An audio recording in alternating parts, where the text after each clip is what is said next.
Eu queria te convidar você a abrir aí a sua Bíblia, ou ligar pelo menos, né? Em Apocalipse. Vamos lá para capítulo 1 de Apocalipse. Nós vamos ler 3 versículos do capítulo 1 e depois nós vamos pular para o 2. Eu acredito que essa mensagem é uma mensagem muito propícia para o momento que a gente está vivendo nos dias de hoje. Vamos lá? Capítulo 1, versículo 1, Apocalipse, ou para você que é americano, Revelation, né? O negócio muda, né? Como é que é o negócio? Underline, underscore. Em português, como é que é? Só fala underline, em inglês também, o negócio é engraçado, né? Mas vamos lá. Deus é bom. Diz assim: revelação de Jesus Cristo, que Deus lhe deu para mostrar aos seus servos as coisas que em breve devem acontecer, e que ele, enviando por intermédio do seu anjo, notificou ao seu servo João, o qual atestou a palavra de Deus e o testemunho de Jesus Cristo, quanto a tudo o que viu. Bem-aventurados aqueles que leem e aqueles que ouvem as palavras da profecia e guardam as coisas nelas escritas, pois o tempo está próximo. Agora vamos ali para o capítulo 2, versículo 1. Ao anjo da igreja em Éfeso escreve: essas coisas diz aquele que conserva na mão direita as 7 estrelas, e que anda no meio dos 7 candeeiros de ouro. Conheço as tuas obras, tanto o teu labor como a tua perseverança, e que não podes suportar homens maus, e que puseste à prova os que a si mesmos se declaram apóstolos e não são, e os achastes mentirosos, e tens perseverança, e suportastes provas por causa do meu nome, e não te deixaste esmorecer. Tenho, porém, contra ti, que abandonaste o teu primeiro amor. Lembra-te, pois, de onde caíste, arrepende-te e volta à prática das primeiras obras. E se não, eu venho a ti e moverei do seu lugar o teu candeeiro, caso não te arrependas. Tens, contudo, a teu favor, que odeias as obras dos nicolaítas, as quais eu também odeio. Quem tem ouvidos, ouça o que o Espírito diz às igrejas. Ao vencedor dar-lhe-ei que se alimente da árvore da vida, que se encontra no paraíso de Deus. Amém? Aleluia. Feche teus olhos mais uma vez. Pai querido e Pai amado, Deus, aqui nós lemos a Tua palavra, Senhor. Sabemos que ela é vida, Senhor, que ela é uma espada. Deus querido, ela é luz para o nosso caminho. Pai querido, em nome do Senhor Jesus, que o Teu Espírito Santo, Pai, Deus, me inspire aqui a realmente, Senhor, ministrar e falar aquilo que o Senhor colocou no meu coração. E que acima de tudo, Senhor, o Senhor venha através do Teu Espírito Santo a ministrar profundamente, Senhor, a vida de cada um, ao coração de cada um, Senhor, daqueles que estão aqui e daqueles que estão participando desse culto online, Pai. Deus, visita cada um de nós, Pai, para a glória e louvor do Teu nome. Deus querido, que o Senhor venha nos exortar, que o Senhor venha, Senhor, nos exortar nessa noite, nos ensinar, nos edificar nessa manhã. Deus, abençoa, Senhor, em nome de Jesus essa palavra, Pai querido, em nome de Jesus Cristo. Aleluia. Amém e amém. Queridos, eu gostaria de meditar com você a respeito dessa passagem e a respeito de algumas características dessa carta que nós acabamos de ler. Eu acredito, como eu disse, que essa mensagem aqui, ela vem de uma forma muito propícia por causa do tempo que a gente está vivendo. Eu acredito que esse tempo, né, que a gente está vivendo é, de certa forma, muito difícil e também diferente, né? A grande maioria de nós nunca viveu algo assim, né? Eu nem sei qual que foi a última geração que teve que fazer o que a gente teve que fazer durante essa pandemia, né? E eu acredito, queridos, que tem acontecido um fenômeno interessante em relação à igreja de Deus. Eu percebo que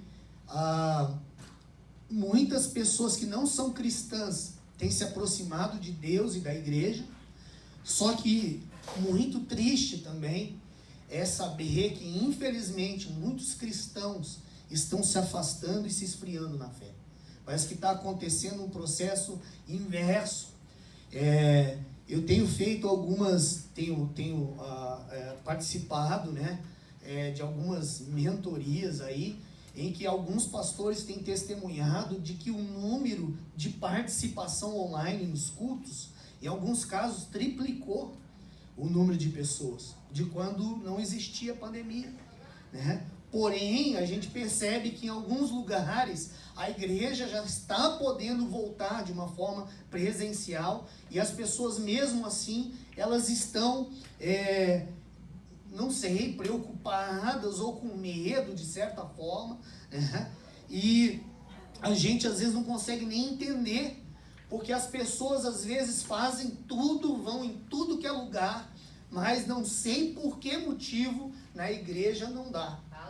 Desculpa, eu não quero ser chato, já sendo, né? Esse é o papel do pastor, do profeta, tem que incomodar e colocar o dedo na ferida. Mas, querido, deixa eu falar uma coisa para vocês que estão aqui, glória a Deus, amém, né? Culto online é uma bênção, culto online é uma boa opção, é tremendo o que Deus está fazendo através disso, amém? Mas nada substitui o valor e a importância da igreja, nada. Não existe nada. Você pode reunir em célula, você pode reunir em grupo, você pode reunir com a sua família, e isso tem um poder tremendo, mas nada se compara com o poder da igreja, queridos. O que é a igreja estar unida. Olha só, eu até separei alguns textos aqui.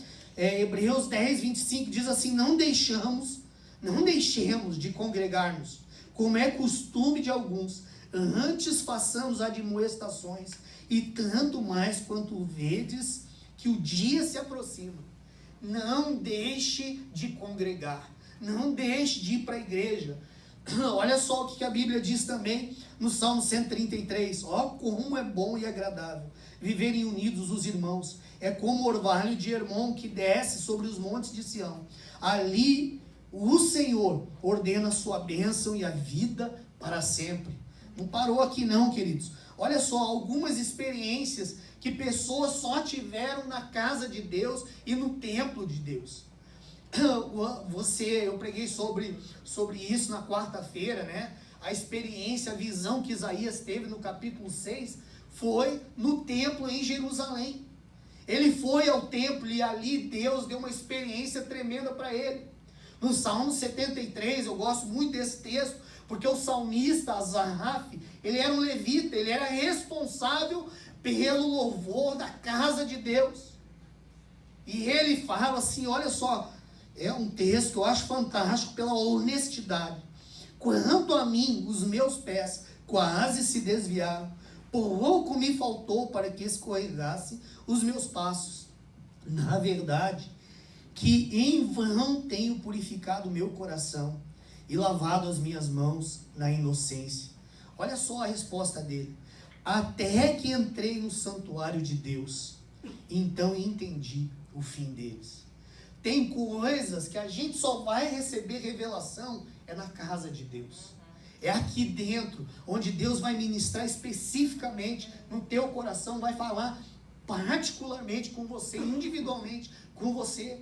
Coisas que talvez na sua casa não vai acontecer, no teu carro não vai acontecer, numa célula não vai acontecer. Não estou dizendo que não pode, mas existe um valor, uma importância na igreja que não pode ser excluída e retirada de nós, queridos.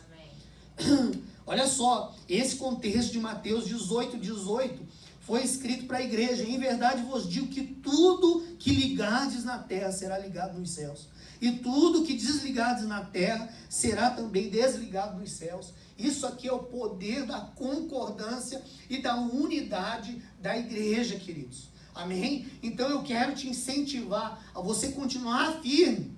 Tá? O pior dessa pandemia, eu quero crer que já acabou. Ainda tá aí, não dá para brincar. Vamos respeitar. O álcool em gel, continua usando, distanciamento, o melhor possível, a máscara. Mas, querido, a gente não pode negociar o nosso relacionamento com Deus. Porque se isso for afetado na nossa vida, todo o resto vai ser afetado. Então, a gente não pode permitir que nada entre em relação ao nosso relacionamento com Deus. Que nada atrapalhe o nosso relacionamento com Deus. Amém? Então essa aqui é só uma advertência inicial que eu queria aqui, realmente de coração, chamar a atenção da igreja. Eu sei que eu estou sendo um pouco apologético aí, né? Mas faz parte. Agora voltando ao tema, vamos lá. O livro de Apocalipse, olha só, foi inspirado pelo próprio Deus. Entregue, dado a Jesus Cristo. Jesus Cristo passa a visão para o anjo. E o anjo entrega para João, que estava lá exilado na ilha de Patmos. É uma comunicação completa. O pai ditou, o filho escreveu, Jesus põe a cartinha na mão do anjo, que era do correio, e foi lá o FedEx e entregou na mão de João e falou, tá aí, meu chapa, resolve agora. Né? Mais ou menos a comunicação completa. Deus dá a revelação, Jesus escreve, entrega para o anjo e o anjo entrega para João. Foi escrito nos anos 90. E ele recebe essa revelação de algo que o Senhor queria falar a respeito dos finais dos tempos e também das cartas às 7 igrejas da Ásia. Algumas curiosidades aqui, o número 7 no original aparece 54 vezes. Porém, na língua portuguesa, não sei porquê, somente 30. E as cartas, todas elas foram lidas para a igreja local, para aquelas igrejas que elas tinham recebidos. Olha só outra coisa que interessante. Havia mais de centenas de igrejas já naquela época, naquele período. Mas essas 7 aqui foram escolhidas, né? Talvez para demonstrar que seria algum modelo de igreja, algum padrão de igreja, ou algum perfil de uma igreja. Então é como se fosse um modelo. Olha, vão existir igrejas que vão estar nesse formato aqui, ou outras assim, ou outras, né? Mas eu queria tratar especificamente dessa aqui hoje. Alguns acreditam que foi só para aquelas igrejas naquele momento. Outros acreditam que eram para diferentes tempos e épocas e também fases que a igreja ia passar ao decorrer do tempo. E também tem outros que acreditam que era relacionado a diferentes tipos de igreja e para diferentes tipos de cristãos. Eu acredito, para ser honesto, que todas elas são verdades. Amém? Porque eu tenho certeza que ela cumpriu o papel naquele momento e continua cumprindo o papel dessas cartas até hoje. Amém? Porque quando Deus traz uma mensagem como hoje, Ele está querendo tratar algo que está aqui nesse texto também. Amém? Amém? Então significa que ela tem um valor infinito realmente. As figuras de linguagem, só para a gente entender um pouquinho, quando fala de candeeiro, está se relacionando à igreja. Quando se fala de estrela, está falando do anjo do Senhor. No nosso caso aqui, o anjo do Senhor é o nosso pastor Ledo. Amém? Era o líder, era o responsável por aquela igreja, por aquele templo. Amém?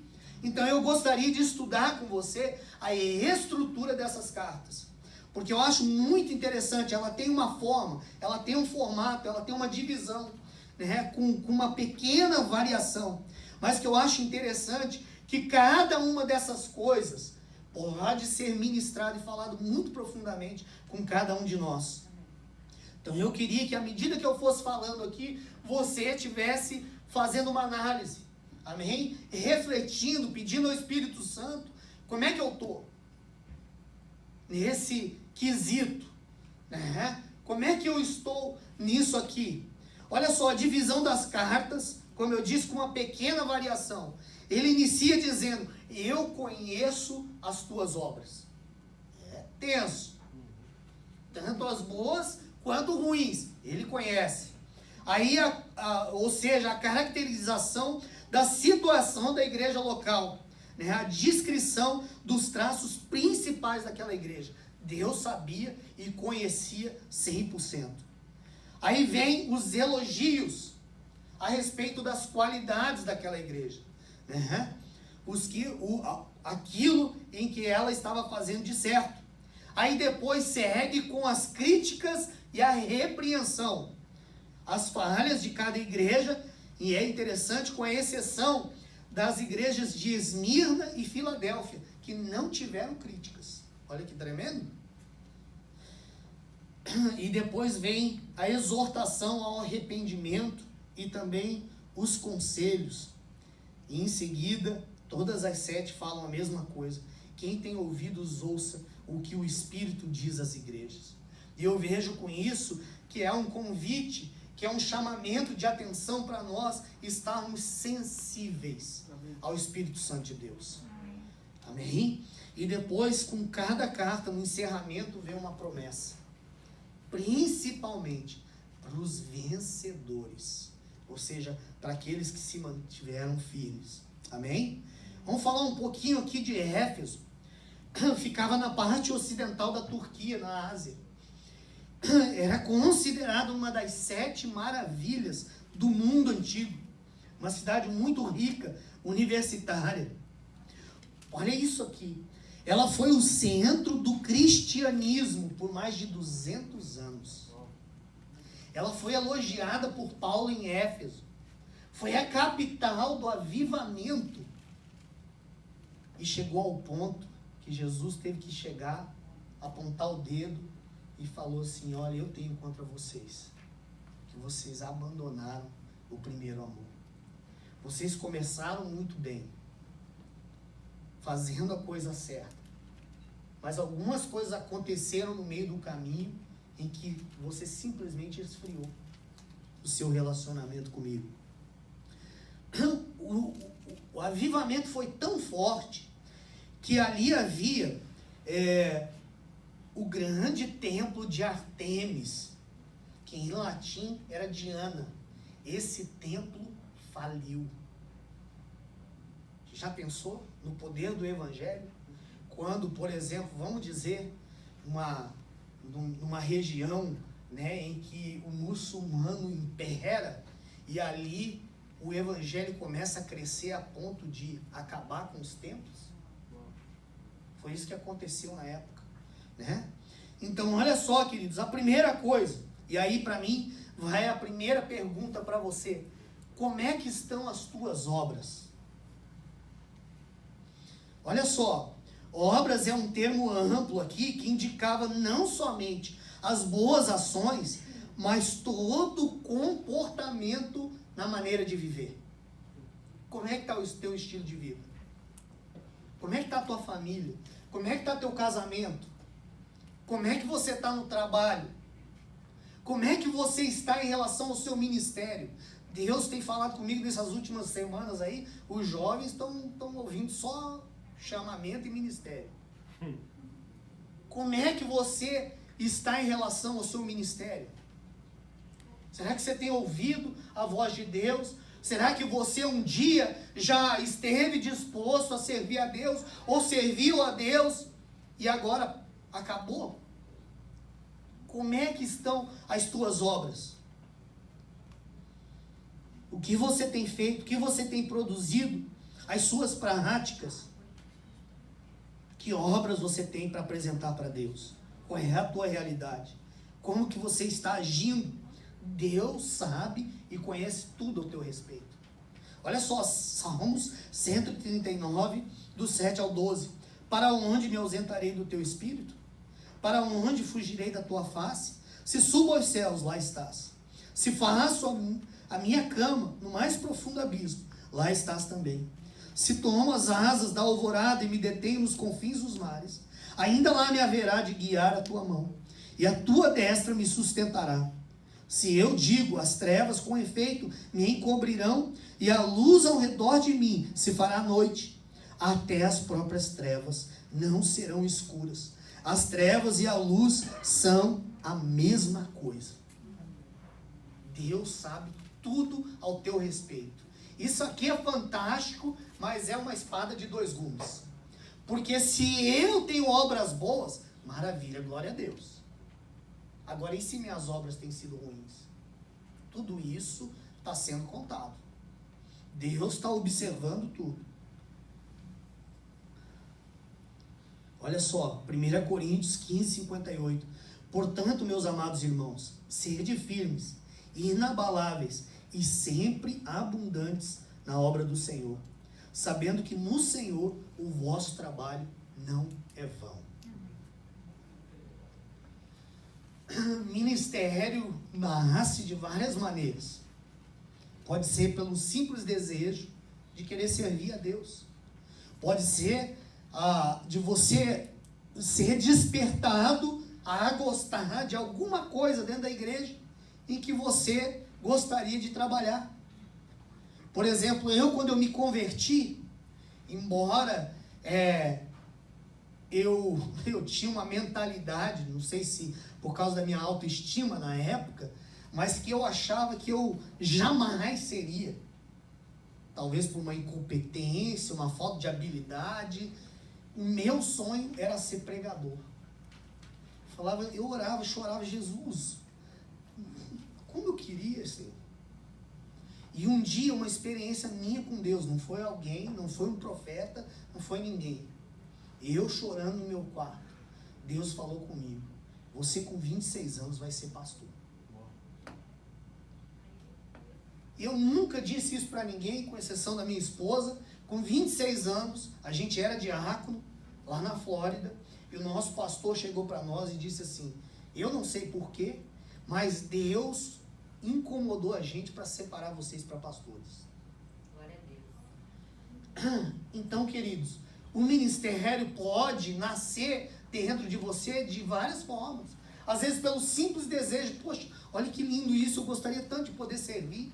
Hoje a igreja, graças a Deus, por ter tantos departamentos, você tem uma variedade onde você pode trabalhar. Amém. E que eu quero te falar uma revelação: não tem senso de proporção, não. Se uma pessoa limpa a igreja ou ela prega na igreja, o galardão é o mesmo. Eu preguei sobre os talentos, e uma das coisas interessantes ali, que o que recebeu 2, entregou mais 2. O que recebeu 5, entregou mais 5. Mas o resultado, o reward deles foi o mesmo. Servo bom e fiel, entra pro gozo do teu Senhor. Significa que não é quantidade. O dele é mais importante que o meu. Ele tem mais que o meu. Não, você foi fiel, você foi obediente, então Deus vai te dar o mesmo galardão. Servo bom e fiel, e entra para o gozo do teu Senhor. Então, como eu disse, querido, talvez você já foi tão empenhado no teu ministério e abandonou. Eu sei, eu entendo também que a vida, né, é muito louca às vezes. É cheio de sobe e desce, né? Mas perseverança é uma característica que a gente precisa buscar de Deus. Começar e não desistir. Eu já vivi tudo que é tipo de crise que você pode pensar, imaginar na sua vida, mas nunca abandonei o ministério. Já vim sangrando.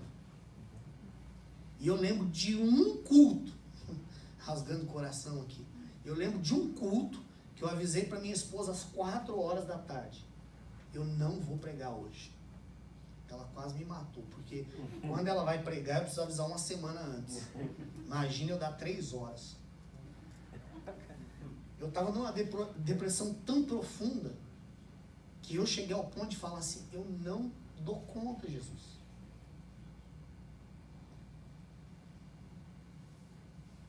É a única vez que eu lembro de ter falado assim: eu não vou fazer, eu não vou hoje. Então, eu te incentivo, queridos, quando tudo está bem, sirva a Deus. Quando tudo está ruim, continua servindo a Deus. Amém? Porque é Ele que vai te fortalecer anyway. Não importa se você está na montanha, não importa se você está no vale, é Deus que vai te sustentar. Amém? Aí em seguida, querido, vem os elogios. Aí é a parte boa, né? Todos nós queremos. Aí vai uma pergunta para você. Você acha que está merecendo algum elogio? Se pergunta aí, né? Se Deus chegar na tua frente hoje assim e falar assim: Paulão, tenho estado muito feliz contigo, você tem atendido o chamado, porque você tem se dedicado, porque você tem feito isso, isso e aquilo. É bom, não é não? Né? Sentir o abraço de Deus, a aprovação de Deus, né? Você tem agradado a Deus? Você tem sido digno de algum elogio da parte de Deus? Aqui o texto, ele fala assim: olha, conheço as tuas obras, tanto o teu trabalho como a tua perseverança. Ele elogia tanto o trabalho como a perseverança. Olha, eu gosto disso, que você não desiste, que você não desanima, que você está continuando. E aí ele continua o elogio. E que não pode suportar homens maus. Isso, queridos, hoje, no cristianismo que é pregado hoje, isso aqui é uma exortação tremenda para nós. Sabe o que são homens maus? São homens que vêm pregar heresia, mentira, coisas que não estão na palavra de Deus. Desculpa, eu nem sei, eu falar assim que eu respeito, porque eu não sei se eu respeito, mas tem um tal de evangelho de coach aí que me noja. É só o evangelho da prosperidade, assim, com uma nova versão 4.0, entendeu? É lá, nasceu em 1960, agora olha, dá que Deus vai te dar, e faz prova de Deus, e declara, e determina. Aí vem o coach, que é metido a psicólogo: olha, Tiago, eu vou lá na tua infância, e aonde foi criado uma mentalidade errada, que você achou que você não podia, eu vou lá e eu mudo a chave, e você sai assim, power. Irmão, é só para criança, e é uma conversa para boi dormir. Eu não sou boi, não vou dormir. Poxa vida, queridos. Vamos alimentar um pouquinho da palavra? Vamos conhecer mais da palavra? Que batatada é essa, gente?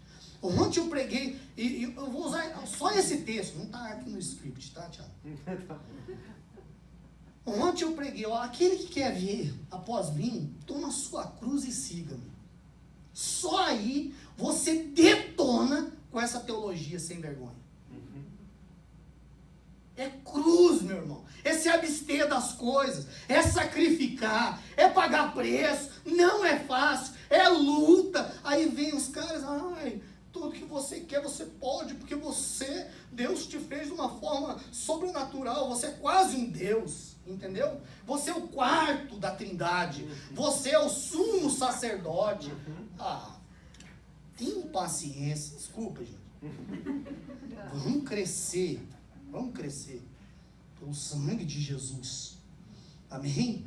Olha só: não pode suportar homens maus, e que puseste à prova os que a si mesmos se declaram apóstolos e não são, e os achastes mentirosos. Você só tem a capacidade, a habilidade de fazer isso se você tiver discernimento na palavra de Deus. Meu irmão, a Bíblia é igual uma nota de $100. Vou comparar aqui e entenda essa comparação, misericórdia, tá? Porque a Bíblia é um tesouro que não tem como estimar. O que eu quero dizer é o seguinte: uma pessoa, presta atenção, uma pessoa que ela é responsável para analisar se uma moeda é falsa, ela não sai investigando tudo que é nota falsa. Não. Ele se especializa na verdadeira. Aí, meu irmão, quando vem aqui, ó, vamos fazer um checklist. Não passou. Essa aqui é falsa. O cristão deve ser assim. Amém. Com doutrina, com aquilo que está sendo pregado. E até eu mesmo aqui, filho. Eu sou humano e às vezes erro. por ignorância, não é nem intencional. O problema é que tem muita gente por aí fazendo algo intencional, buscando seus interesses, entendeu? Porque você vai fazer um negocinho com coach, vê se é de graça. Eita, peguei no pé dos homens agora, né? Eu não vou citar o nome de ninguém para não ser processado. Aí olha só, que declaram apóstolos e não são. E os achastes mentirosos, e tem perseverança. Olha Deus chamando a atenção da perseverança de novo. E suportastes prova por causa do meu nome. Olha aí, mais uma para bater no... Que prova que esse povo quer ter na vida. E não te deixasse esmurecer. Ou seja, não desanimou. Não parou. Olha só o que diz Hebreus 10, 35 a 39. Não abandoneis, portanto, a vossa confiança, ela tem grande galardão. Com efeito, tendes necessidades de perseverança, para que, havendo feito a vontade de Deus, alcanceis a promessa, porque ainda dentro de pouco tempo, aquele que vem virá e não tardará. Todavia, o meu justo viverá pela fé. E olha isso aqui. E se retroceder, nele não se compraz a minha alma. Nós, porém, não somos dos que retrocedem para a perdição.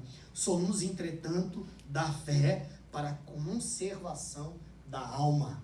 Amém? Você pode dizer isso? E eu não sou daqueles que retrocedem. Pode falar aí com vontade. Eu não sou daqueles que retrocedem. Aí em seguida, vem as críticas e a repreensão. Ele diz aqui, tenho porém contra ti, que abandonaste o teu primeiro amor. Trata-se, olha só, de uma atitude consciente, de uma escolha, de uma decisão. Resolveu abandonar. Decidiu e escolheu abandonar. Por algum motivo, por alguma razão. Queridos, eu tenho muito cuidado de falar isso. Como eu disse, eu já vivi tudo que é tipo de crise na vida. Eu não estou tirando com isso a nossa vida em si, as coisas que acontecem, que a gente não está esperando. Porque ao longo da nossa caminhada acontece muita coisa. Acontece, você perde, você é injustiçado, você é traído, né? Tanta coisa ao longo da sua vida que você passa. Às vezes tristeza, às vezes decepção. Decepção mesmo, dentro da igreja, com o pastor, com o líder, com tudo, com o marido, com a esposa, com os filhos. Faz parte da vida, meu irmão.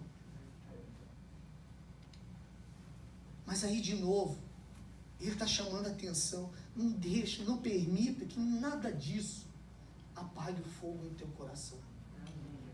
Não permita que nada disso afete o teu relacionamento comigo. Não abandone o seu primeiro amor. Era considerado uma queda na vida cristã. Se refere ao entusiasmo inicial pela comunhão cristã, o fervor, o zelo e o trabalho. Eu tenho certeza que se a gente sair perguntando aqui, como é que foi quando você se converteu? Gente, era, né, sapatinho de fogo. Era benção pura, não era não? Vamos evangelizar, vamos fazer teatro, vamos carregar um caminhão, vamos. Não tinha. Tem Jesus no meio, tô dentro. É igual um namoradinho novo, né? Te amo, bilhetinho, desliga você, né? Vocês lembram dessa resenha aí? Era assim, né? Queria ficar grudado o tempo todo, queria ficar falando o tempo todo, não via a hora de sair da escola para ver a menina, não via a hora de sair do trabalho para encontrar a menina. É assim que Jesus está querendo lembrar a gente, é assim que eu te quero. Você deixou disso, você parou com isso, por quê? Sabe o que eu acho tão lindo a respeito disso aqui, queridos? Eu estava pensando e meditando hoje de manhã. O que mais me impressiona, porque isso aqui é uma demonstração do amor de Deus por nós. Da misericórdia, da graça, do cuidado dele por nós. Fala assim, não vá. Não se afaste, não se esfrie, porque vai ser prejudicial para você mesmo. Não permita que isso aconteça. Eu vejo que é Ele nos pastoreando e nos dando a oportunidade de falar assim, realmente, eu tenho vacilado.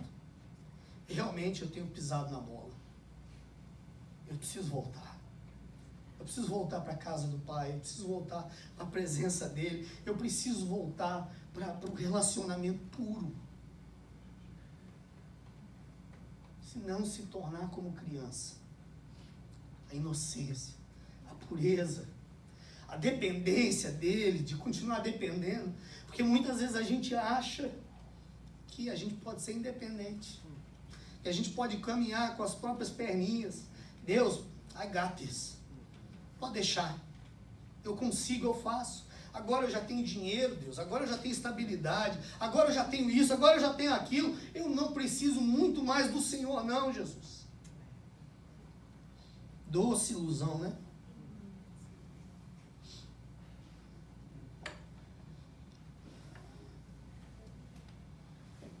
Hebreus 12:6, ele repreende quem ama. Ele repreende a quem ama. Deus está fazendo isso aqui com a gente porque Ele nos ama. Às vezes é dura a palavra. E eu sempre falo que sempre passa pelo filtro, né? Deus ministra primeiro para quem está recebendo. A independência de achar que não precisa mais, que não depende mais. Achando que pode viver de acordo com a sua própria vontade, com seus próprios desejos, prazeres. Jesus disse em João 15, sem mim nada podeis fazer. Amém. Os discípulos em João 6, lá pela versículo 66, é louco isso, né?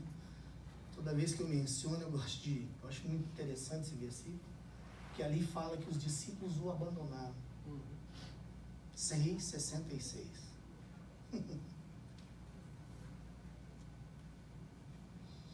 Mera coincidência, né?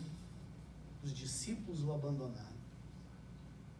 E Jesus faz uma pergunta, depois de ter feito milagres de cura, de multiplicação de pães, de peixes, de ter alimentado, de ter ensinado. Mas quando ele começa a falar, vocês querem ter parte comigo? Então aí o negócio vai ficar tenso. Vocês vão ter que comer da minha carne e beber do meu sangue. Aí o povo começou a espirrar. Esse cara endoidou, começou a falar uns negócios que não dá para nós. E Jesus olha para aqueles que sobraram lá. E vocês, hein? Também vão embora? E Pedro responde. Pedro era o 8 e 80, né? Doidão. Ou ele esculhambava, ou era assim, ele estava afinadíssimo, né? E ele responde para Jesus: para quem iremos nós, Senhor? Se só tu tens palavras de vida eterna. Sabe, queridos, eu vejo que na vida talvez a gente pode até andar um pouquinho independente, sozinho, mas não demora muito para a gente dar um bunda, um tropeção. Então, antes que isso aconteça, volta, restaura o teu altar, em nome de Jesus. Aí em seguida vem a exortação ao arrependimento, o conselho dele: lembra-te, pois, de onde caíste. Como é que foi? Como é que começou isso aí, hein? Quando foi? O que foi que te fez você começar a se afastar, a se esfriar, a falar, eu não quero mais?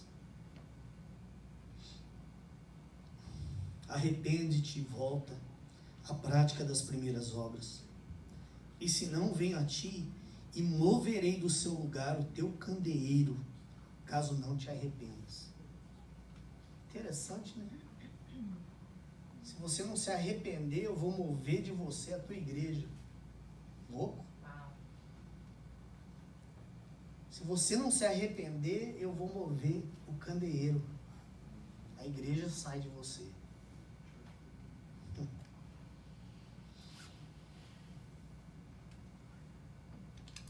Provérbios 28:13 diz: o que encobre as suas transgressões jamais prosperará, mas o que as confessa e deixa alcançará misericórdia. 1 João 9 diz, né? Se nós confessarmos os nossos pecados a Ele, Ele é fiel e justo para nos perdoar e nos purificar de toda injustiça. Está na nossa mão. Aí, como eu disse, Ele chama atenção para a nossa sensibilidade. Aquele que tem ouvidos, ouça o que o Espírito está dizendo. Como é que está teu coração, hein? Será que independente do que está sendo cantado, pregado, falado, orado, será que está uma pedra aí? Como é que está a tua sensibilidade? Será que de vez em quando ainda o Amber Alert, ele liga aí na sua vida? Te avisando, ó, tem um flood aí. Te avisando que ó, tem um carro roubado aí. Tem uma pessoa, uma criança sumida aí. Estou usando uma linguagem aqui, uma analogia. O Espírito Santo, você tem ouvido ainda falando, não vá lá não. Não faça isso. Para com isso aqui, ó. Você vai se prejudicar. Como é que está a tua sensibilidade?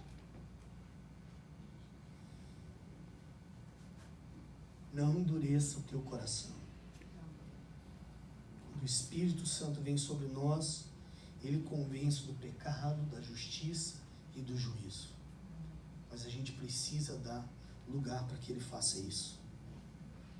Por último, vem a promessa. Ao vencedor dar-lhe-ei que se alimente da árvore da vida que se encontra no paraíso de Deus. Promessa. A Bíblia tem mais de 7.000 promessas. E aqui ele sempre lembra ao vencedor. Olha, se você se manter firme, o teu reward é isso aqui. Ó. Você vai para lá. Para o lugar onde não haverá mais choro, não haverá mais pranto, não haverá mais lágrima, não haverá mais tristeza. A palavra de Deus diz em Salmos que na presença de Deus há plenitude de alegria. Às vezes a gente acha que aqui, meu irmão, você vive pico de alegria. Estou feliz hoje, amanhã cedo já estou chorando. Em Deus vai ser constante, pleno, cheio, completo de alegria e de prazer. Ontem eu falei com o jovem, será que você só está planejando a sua vida para a terra? Como diz o apóstolo Paulo, se a esperança que temos para esse mundo é só isso aqui, nós somos considerados os mais miseráveis de todos os homens. Meu irmão, eu preciso ter uma perspectiva espiritual. Eu preciso ter uma perspectiva de reino, de eternidade. Que senão eu vou viver infeliz aqui. Eu não vou ser completo. Porque o nosso maior tesouro está lá, não está aqui não. Aqui você pode viver uma vida boa, Deus te abençoar, te dar graça para você conquistar algumas coisas. Agora o teu gol, o teu alvo, como a gente canta, deve ser Cristo. Amém. Glória a Deus.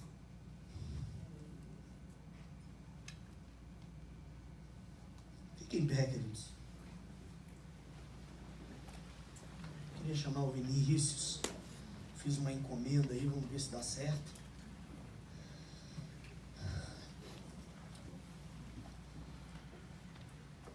Eu queria que você fechasse seus olhos agora, que você colocasse a mão no seu coração, e você colocasse toda a sua atenção em Deus, no Espírito Santo.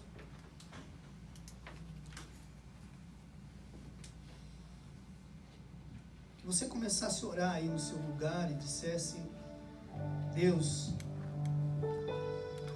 eu sei que o Senhor falou comigo nessa manhã, mas como fruto do teu amor, da tua graça, o Senhor vem nos exortar nessa manhã, porque o Senhor nos ama tanto, porque mesmo imperfeitos, Pai, pecadores, o Senhor nos ama tanto, o Senhor não desiste, o Senhor insiste conosco.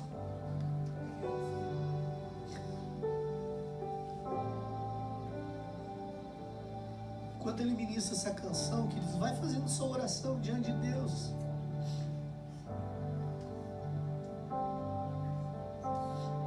Vai refletindo sobre as suas obras, sobre as críticas, sobre os elogios, sobre o conselho que Deus está te dando. Se arrepende hoje, volta.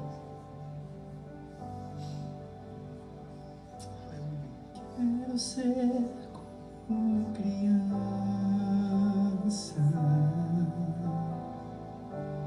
te amar pelo que és,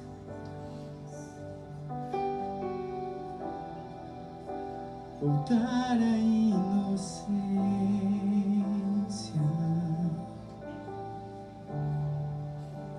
e acreditar em ti.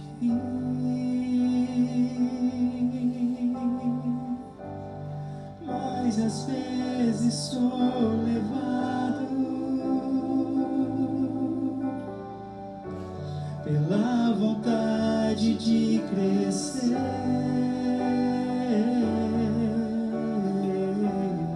torno-me independente e deixo de simplesmente crer.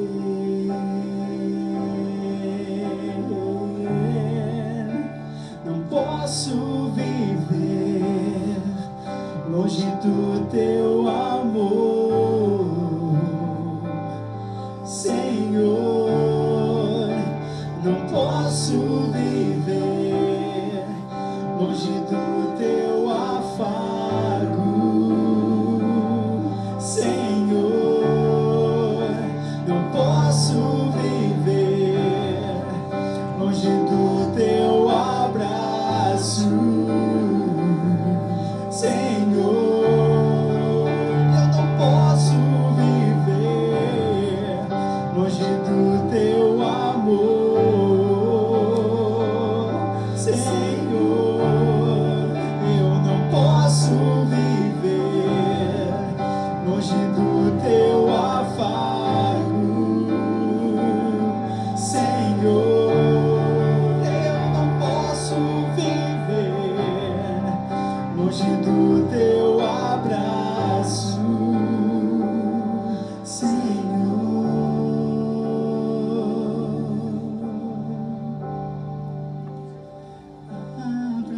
Abraça-me. Aleluia, Jesus. Pai, eu creio, Senhor, que o Senhor nos expôs em tantas áreas hoje, Jesus.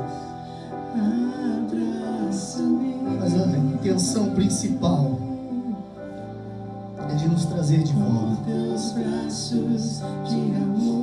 Nós queremos diante de Ti, Senhor, se arrepender, pedir perdão, Senhor. Tem misericórdia, Jesus. Tem misericórdia por tanta imperfeição, Jesus. Derrama da Tua graça, da Tua misericórdia, do Teu amor mais uma vez sobre nós. Abraça cada um, Senhor. Sinta Deus te dizendo hoje, eu sei que também não é fácil. Eu sei os motivos que te levaram a se afastar, a se distanciar de mim. Mas Deus te fala de novo hoje, eu te amo muito, eu te amo tanto. Volta, filho meu. Volta à prática.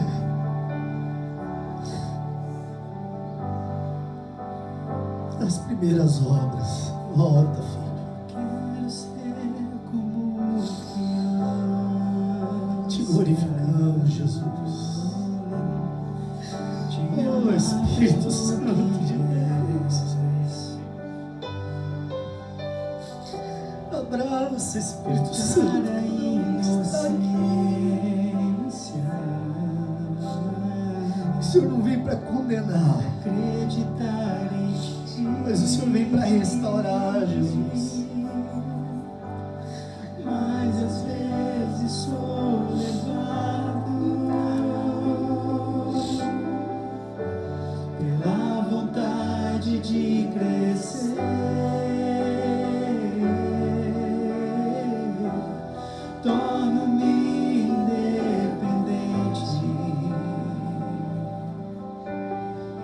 deixo de simplesmente crer.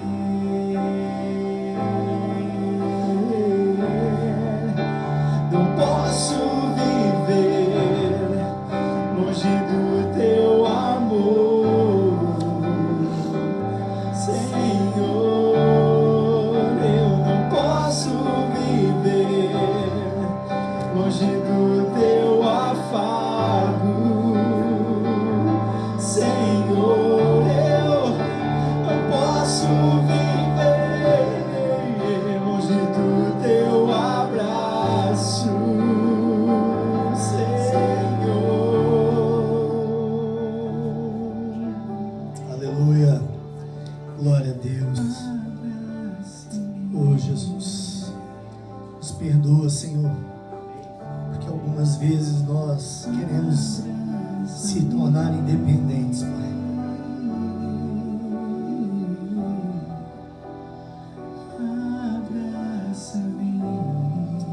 Muito obrigado, Jesus.